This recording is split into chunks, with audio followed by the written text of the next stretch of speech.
하나님 말씀 마가복음 5장 25절로 34절 말씀 교독하도록 하겠습니다.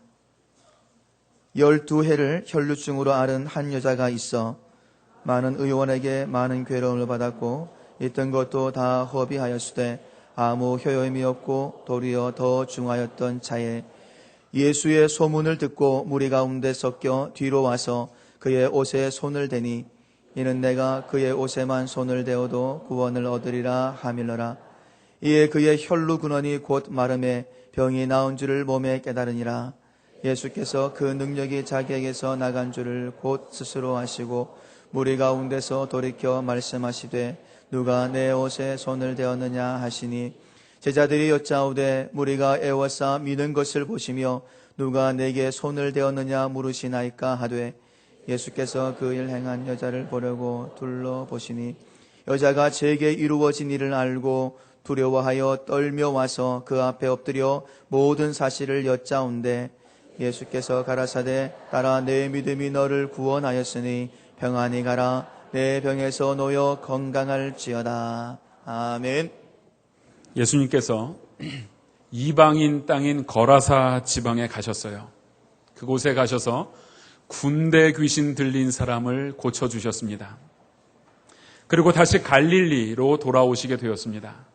수많은 무리들이 거라사 지방과는 달리 예수님의 돌아올 것을 기다리고 있었습니다. 그 가운데에서도 예수님을 가장 간절히 기다린 사람이 있었습니다. 그 사람은 당시의 회당장이었던 야이로라는 사람이었습니다. 왜냐하면 이 야이로의 딸이 병이 들어 죽게 되었기 때문입니다.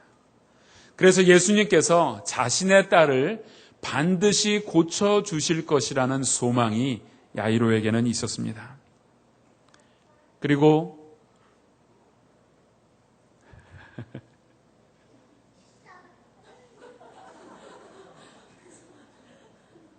얘들아, 사랑한다.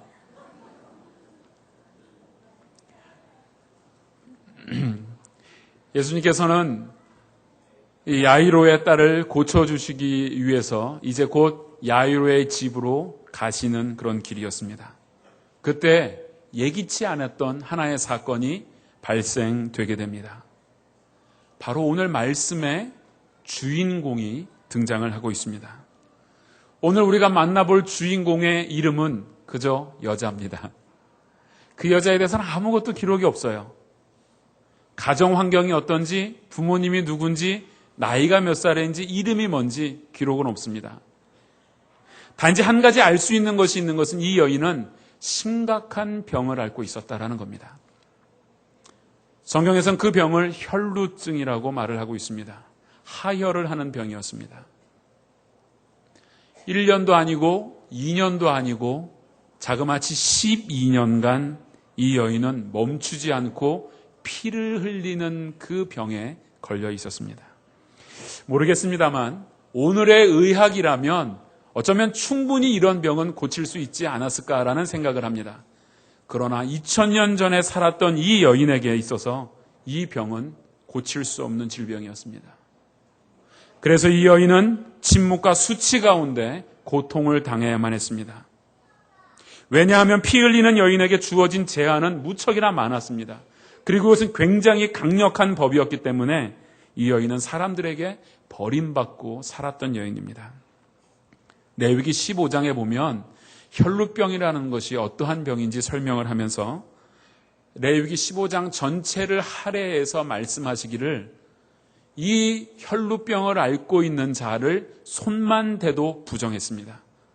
그래서 정결 규례를 행하지 않고서는 성전에 들어갈 수 없게 만든 것이 혈루병이었습니다. 그래서 사람들은 혈루병을 앓는 사람을 철저하게 격리시켰습니다. 혈루병을 앓고 있던 모든 사람들을 이 백성들, 유대 사람들은 혐오하고 싫어했던 것입니다. 자그마치 12년입니다. 12해 동안 그녀는 부정했습니다. 12년간 손님을 맞이해 본 적이 없습니다. 사회적인 행사에 참여를 해본 적이 없어요. 가족이나 친지도 찾아오지를 않았습니다. 12해 동안 누구의 손길도 느끼지 못한 채 혼자 살았던 여인입니다. 어쩌면 이 여인은 혈루병을 앓고 있다는 그 이유 하나만으로 모든 공동체와 마을 사람들에게 악한 여자다, 사단에게 결박됐다, 이런 식의 따돌림을 받았을 것입니다. 병약하고 좌절하고 의기소침할 수밖에 없는 여인이었어요. 이 여인이 노력을 안 했겠습니까? 여러 방법을 써봤을 겁니다. 이 집도 찾아가 보고 좋다는 약도 써보고 좋다는 의원도 찾아가 봤습니다.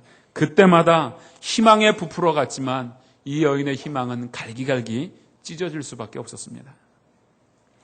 사람이 병이 들면 의사를 찾아가지 않습니까? 그래서 의사가 처방전을 내주면 그 처방전에 따라 약을 먹으면 나을 거라는 소망이 있습니다. 그런데 약을 먹어도 낫지 않으면 왠지 모를 불안감에 사로잡히게 됩니다. 그래서 이런 불안감 때문에 또 다른 의사, 더 좋은 의원을 찾아갑니다. 더 큰 병원을 가기도 합니다. 그것도 안 된다, 의료적으로 안 된다 하면 포기하지 않습니다. 민간요법을 써봅니다. 좋은 약초를 캐보기도 합니다. 이 사람 저 사람의 그 병에서 나았다는 사람의 소문을 듣고 찾아가서 자문을 구하기도 합니다. 그런데 그렇게 다 해봤지만 12년 동안 그 병이 낫지 않았다면 그 여인에게 찾아온 당혹감, 좌절감, 이것은 어쩌면 우리가 생각하는 것보다 훨씬 큰 좌절감 속에 있었을 것입니다. 그뿐이 아닙니다. 이 여인은 그 병을 낫기 위해서 자신의 모든 재산을 다 탕진했습니다. 더 안타까운 건 성전에 갈 수가 없었다는 거예요. 부정한 여인, 혈루병을 앓는 여인은 성전에 들어갈 수가 없었어요. 하나님께 나와 호소라도 할 수 있다면 좋을 텐데 그것마저도 할 수 없는 여인이었습니다. 여러분 얼마나 그 애를 썼는지요. 26절 말씀을 보니까요. 성경은 아주 자세하게 기록을 해놨어요. 많은 의원에게 갔어요. 한 사람이 아닙니다. 많은 괴로움을 받았다라고 또 기록을 해놨습니다. 가진 것도 다 허비하였지만 뭐라고요? 아무 효험도 없었다. 오히려 뭐라고 이 성경은 기록하냐면 도리어 더 중해졌다. 많은 의원, 많은 괴로움, 아무 효험도 없고 재산도 다 탕진하고 도리어 더 중해져 버린 이 여인의 모습. 이제는 여인은 포기할 수밖에 없게 됐습니다. 이것은 도저히 해결할 수 없다. 그런데 저는 오늘 이 본문을 보면서 왜 주님께서 수많은 환자들을 고치셨잖아요. 수많은 환자들을 고치셨는데 그 중에서도 특별히 이 혈루증을 앓고 있는 여인에 대한 이야기를 기록해 놓았을까? 여러분 그것도요. 마태, 마가, 누가복음이라고 하는 이 공간 복음서에 빠짐없이 이 여인에 대한 기사가 나와 있어요. 똑같이 기록되어져 있습니다. 관점의 차이가 조금 있다 뿐이죠. 다 기록하고 있다는 사실입니다. 그렇다면 주님이 뭔가 중요한 것이 있다는 것을 말씀하시는 것이 아닙니까? 오늘 살고 있는 우리에게 혈루병이라는 것은 도대체 어떤 의미가 있길래 주님께서 이 특별한 병을 앓고 있는 여자의 이야기를 기록해 놓으셨을까 생각을 해봐야 됩니다. 혈루병이라 하면 이 여인에게는 고질병입니다. 고칠 수 없는 불치병이라는 것이죠. 즉 인생에서 해결할 수 없는 묵은 결박이라는 겁니다. 자기로서는 해볼 수 있는 일 다 해봤습니다. 더 이상 손댈 수가 없어요. 그래서 이제는 그 고통에 내가 끌려가는 겁니다. 내가 고통을 좌지우지하는 게 아니고 이것은 나를 결박하고 내 인생을 결박해서 아무것도 하지 못하게 만드는 인생의 결박이었다라는 것입니다. 여러분, 인생의 결박은 과연 무엇일까요? 1차적으로 생각해 보면 그런 병일 겁니다. 본문적으로 볼 때 내 삶을 힘들게 하는 그런 병일 겁니다. 저도 그런 병을 알아본 적이 있어요. 전도사 때 오토바이를 좀 타고 다닌 적이 있었습니다. 그런데 아마도 바람을 많이 쐬서 그랬는지 엘러지가 생겼어요. 추운 데 있다가 따뜻한 데만 들어가면 온몸이 퉁퉁 부어오르는 거예요. 시계도 끼지를 못해요. 얼마나 부어오르는지요. 이거는 저에게 너무 심각했어요. 자그마치 2년 반, 3년 가까이 이것을 제가 병을 앓았어요. 그런데 당시에 이제 구역 예배를 인도하러 가면은요, 교회당은 조금 추우니까 괜찮은데 오토바이를 타고 전도사 때 이루고서는 구역 예배를 인도하고 그 집을 들어갑니다. 그럼 집 안은 겨울에 얼마나 따뜻해요. 그러면 구역 예배를 드리려고 이렇게 딱 앉아 있으면 몰골이 말이 아니에요. 막 이렇게 벌겋게 부어오르는 거예요. 너무 부끄럽고 앞에서 사역을 해야 될 사람인데 그런 일이 겪으니까 내 마음에 너무 힘든 거예요. 그거 놓고 기도하기 시작했어요. 왜 약 쓸 생각은 안 했는지 모르겠어요. 어쨌든 기도하기 시작했어요. 기도했는데 1년이 지나고 2년이 지나도 낫질 않는 거예요. 그러다가 모르겠습니다. 언제 나왔는지 모르겠는데 어떤 중고등부 아이들을 데리고 수련회 하던 중에 같이 기도를 뜨겁게 하던 중에 그 다음 주일부터 없어졌는데 그건 못 느꼈어요. 그때는. 한참이 지난 뒤에 보니까 괜찮네? 이걸 느낀 거예요. 근데 어쨌든 그때 제가 아무리 애를 써도 낫지 않는 그 엘러지가 나에게는 너무너무 힘들었어요. 여러분에게도 그런 것이 있지 않습니까? 작은 병이든 큰 병이든 우리 인생을 묶을 만한 결박이 육체적인 질병이라는 게 있습니다. 그런데 육체적인 질병만 우리에게 있어서 묵은 결박이며 혈루증이겠습니까? 그건 아닌 것 같아요. 고칠 수 없는 자신만이 가지고 있는 약점이 있어요. 그게 뭐냐 하면 이런 거죠. 귀가 너무 얇아요. 그래갖고 큰 실수를 해요.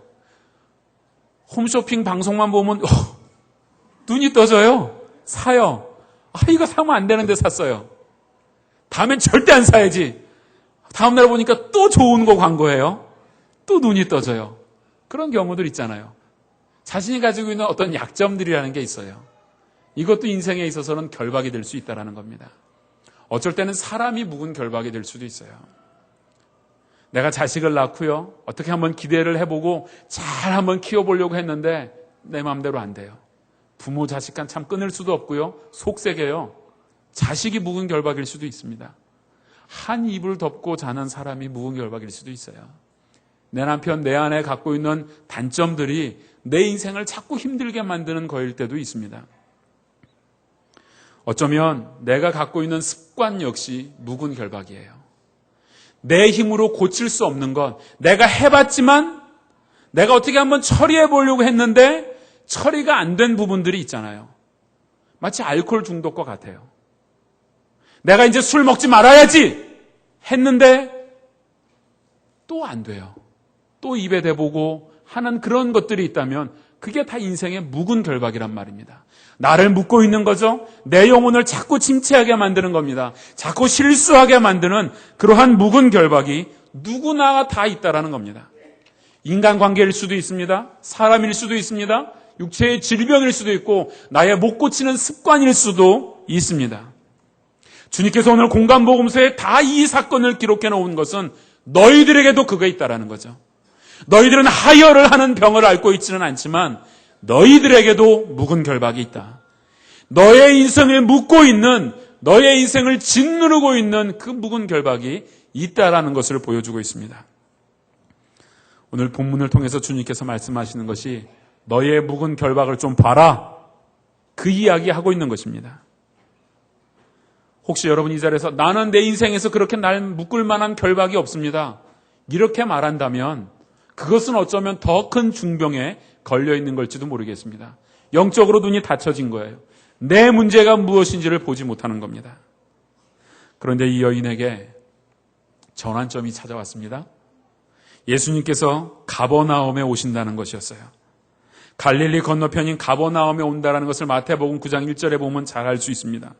하나님의 편에서는 결코 우연이 없어요. 인간의 입장에서는 하나님의 뜻을 충분히 이해할 수 없기 때문에 그것이 우연이다, 재수다 이렇게 말할 수도 있겠지만 하나님은 이미 이 여인을 마음에 담아두고 계셨습니다.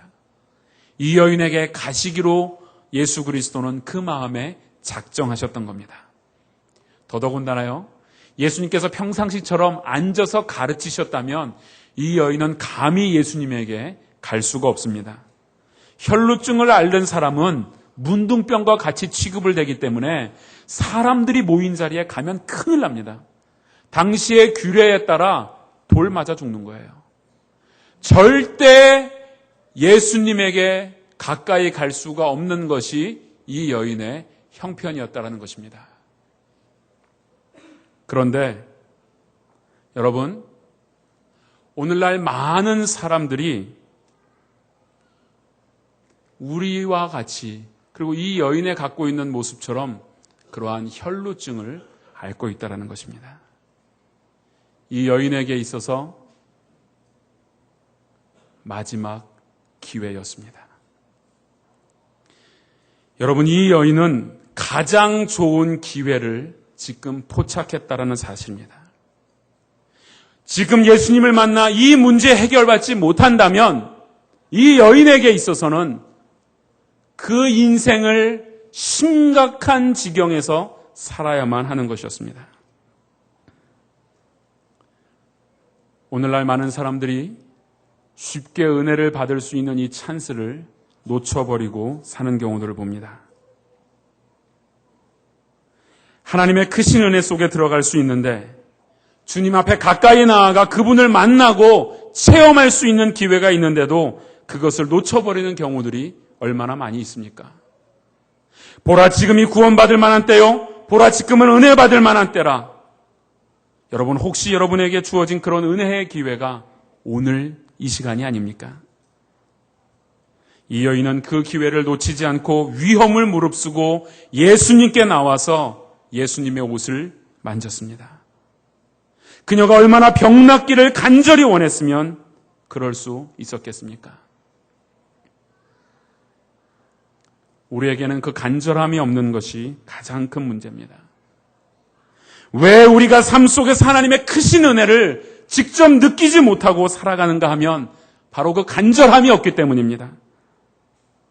내게 지금 이 은혜가 없으면 안 된다라는 그 절박함이 없기 때문에 하나님의 은혜를 경험하지 못하고 살아갈 때가 있다라는 것입니다. 내가 죽더라도 하나님 앞에 가서 은혜를 받겠다라는 사람, 오히려 죽지 않고 영생하는 은혜를 경험하게 되는 것입니다. 예수님 말씀하시지 않았습니까? 죽고자 하는 자가 사는 겁니다. 그러한 신앙의 결단, 간절한 은혜에 대한 소망이 있을 때에만이 바로 하나님의 은혜를 경험할 수가 있는 것입니다. 저는 우리 성도들이 정말 그리스도인이라면 예수님을 꼭 만나야 한다라고 그렇게 믿습니다. 이것은 단순히 교회에 나오는 것을 말하는 것이 아닙니다. 그것은 예수님의 옷자락에 손을 대는 것입니다. 그분의 능력의 역사가 우리의 삶 속에 나타나는 것입니다. 그러니 여러분, 찬스를 놓치시면 안 됩니다. 어떤 일이 있으면 내가 그 일부터 처리하겠다, 그리고 나서 은혜 받겠다, 그렇게 생각하면 안 된다는 것입니다. 이 여인도 알고 있었을 것입니다. 회당장 야이로의 딸이 죽어가고 있고 예수님이 지금 그곳으로 가고 있다는 것을 알고 있었어요. 나보다 더 어린 소녀가 죽어가고 있다. 그녀에게 먼저 가서 그 어린아이를 낳고 난 뒤에 내가 낳아도 되겠다. 이런 생각했다면 이 여인 낳지 못했을 것입니다. 이 여인은 분명한 것은 자기에게 온 그 순간에 그 기회를, 은혜 받을 기회를 놓치지 않았다라는 것입니다. 그렇게 간절함으로 나아갈 때 하나님의 은혜가 임하는 것입니다. 여러분, 신앙생활을 하다 보면 우리가 여러 가지 유형을 보게 됩니다. 어떤 사람은 지식 위주의 신앙생활을 하는 것을 봅니다. 이런 사람은 말씀을 보면 깨달음이 옵니다. 즐거움이 있어요. 그런데 거기에서 멈춥니다. 가슴이 메말라 있어요. 의지적인 순종이나 행동이 있지 않습니다. 또 어떤 사람은 너무 신비주의적인 사람이 있습니다. 모든 것을 너무 영적으로 봐요. 모든 것을 너무 신적인 요소로만 봅니다. 체험되어야만 진정한 신앙이다. 체험되어야만 참된 신앙이다고 말을 합니다. 그래서 하나님의 말씀은 뒤로 제쳐놓는 경우들도 봅니다. 또 어떤 사람들은 기독교를 너무 윤리적으로만 보는 거예요. 예수님의 말씀이 얼마나 좋냐. 너희는 세상의 빛이다. 너희는 세상의 소금이다. 내 이웃을 내 몸같이 사랑하라. 고아와 과부를 돌아보라. 그러면서 그 윤리만 따라가는 모습들을 봅니다. 물론 이 세 가지가 다 맞는 이야기입니다. 그런데 문제는 이 세 유형의 사람들이 다 균형이 안 잡혀 있다는 것입니다. 하나님은 분명히 하나님의 말씀을 통해서 역사하십니다.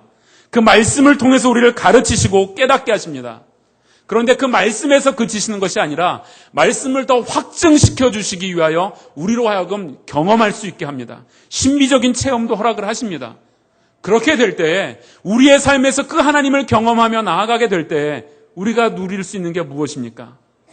이제는 세상에서 말하는 저 차원의 윤리가 아니라 그 하나님의 말씀, 그 하나님의 은혜를 경험하고 나면 이제는 좀 더 높은 차원의 윤리, 정말 내 이웃을 내 몸처럼 사랑하라는 것이 무엇인지를 깨닫는 그 깊은 윤리 속에 살아갈 수가 있다라는 것입니다. 그런데 사람들은 자신이 한 가지의 유형 속에 자꾸 빠져가는 것이 문제예요. 오늘 만약에 혈루증 여인이 지식주의자였다면 말씀을 듣는 데서 끝났을 것입니다. 그 말씀 때문에 하나님 앞에 목숨을 걸고 예수 그리스도 앞에 나아오지 않았을 것입니다. 만일 그가 신비주의자였다면 말씀을 듣지도 않고 무엇인가를 막연히 바랬을 것이에요. 그러나 오늘 27절 말씀을 보면 분명히 예수의 소문을 들었다라고 성경은 기록하고 있습니다. 예수님에 대한 이야기를 들었습니다. 예수님이 수많은 사람들을 고치시고 죄사함의 은총을 베푼다는 것을 깨달았습니다. 그래서 그의 마음속에 감동이 생겼어요. 말씀을 듣고 그의 삶의 중심적인 소망들이 생겼다라는 것입니다. 여러분, 예수님을 따르는 수많은 무리가 있었습니다. 예수님의 옷에 부딪히고 손을 옷에 댄 정도가 아니에요. 자기 옷과 예수님 옷이 계속 부딪히며 걸었던 사람들도 있었습니다. 그럼에도 불구하고 예수님 돌아서서 누가 내 옷에 손을 댔느냐라고 그렇게 말씀하시고 있습니다. 여러분, 수많은 무리들과 예수님 옷에 손을 댄 이 여인과 차이가 무엇이 있습니까? 옷을 얼마나 많이 만졌느냐의 문제가 아니라는 것입니다. 나의 이 12년 된 이 문제를 가지고 믿음을 가지고 나와 예수님의 옷에 손을 댔느냐, 아니면 아무런 의미 없이 그냥 예수님을 따르는 그런 무리가 되었느냐, 거기에 차이가 있는 것입니다. 믿음을 가지고 나와 예수님 옷에 손을 대었을 때 역사가 일어나는 것입니다. 저는 여러분이 이 은혜 체험하고 살았으면 좋겠습니다. 우리가 예수를 믿는 이상 우리도 그 은혜 좀 체험해야 되지 않겠습니까? 하나님이 예비해 주시고 준비해 주신 은혜가 있는데 그거 받지 못하면 저와 여러분 손해가 아니겠습니까? 여러분, 비행기를 타면 마일리지라는 걸 받잖아요. 그런데 제가 대학부나 이렇게 아이들을 가르칠 때 선교 여행들을 다니면서 마일리지를 받을 수 있는 기회들이 있었어요. 그리고 특별히 저희들 가족들이 처음에 이제 외국에 나가야 때 온 가족이 같이 나갈 때 이 싱가포르 항공이라는 걸 탔어요.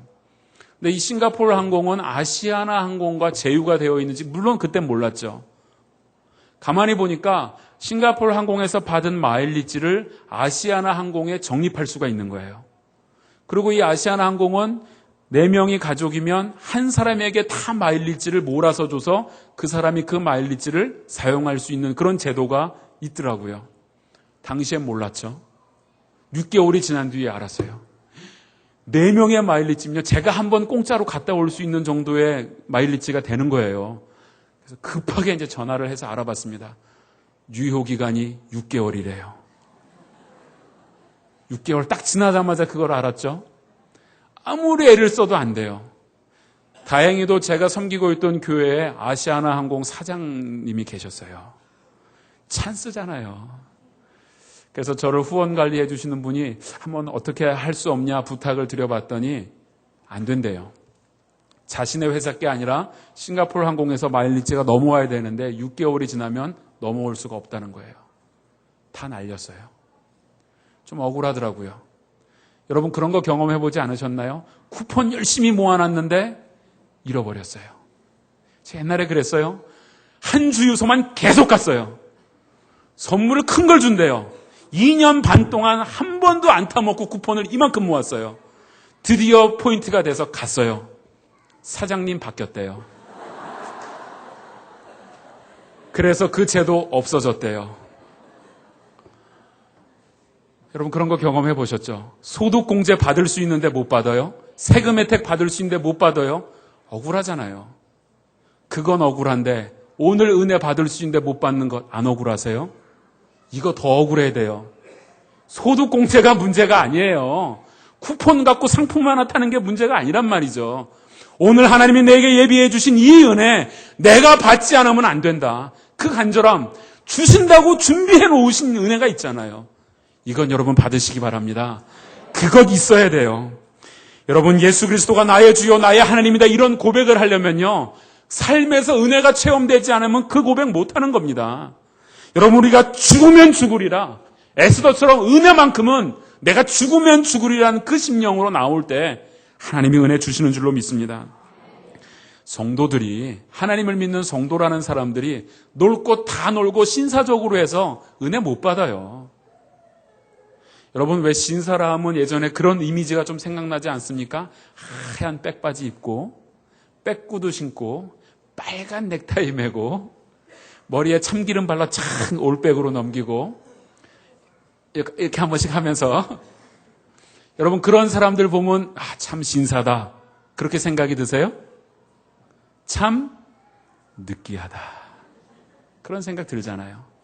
어쩌면 우리가 하나님 앞에서 너무 신사적으로 있지 않나요? 뭐 은혜 주시면 주고 적당하게 주일 예배 드리고 뭐 이 정도면 내가 아주 점잖게 예수 믿는 거지. 그럴 때 하나님이 우리 보시면 뭐라고 느낀다고요? 느끼하다 얘야 그러신단 말이에요. 우리 그렇게 한번 따라해 봅시다. 은혜만큼은 양보할 수 없다. 그 마음이 있어야 됩니다. 다른 것 좀 양보해 주세요. 하지만 은혜만큼은 내가 붙들어야 삽니다. 오늘 이 12년 동안 고통당했던 여인이 다른 것 다 줄 수 있습니다. 하지만 내가 예수님께 나아가 그 옷가를 한번 만져 내 인생을 묶고 있는 이 결박, 이거 풀어야만 내가 산다. 그러한 간절함 속에 나아올 때 역사가 일어나는 겁니다. 이 여인 드디어 성공했습니다. 예수님이 옷자락을 만졌습니다. 옷자락을 만지는 순간 예수님의 능력이 나왔어요. 뭐 불꽃이 튀었는지 만볼트 이상의 전기가 쫙 흘렀는지 그건 잘 모르겠습니다. 그런데 성경이 이야기하기를 즉시로 그 혈루의 근원이 말랐다, 이렇게 기록하고 있습니다. 일순간의 일이었어요. 아마 이 여인도 놀랬을 것입니다.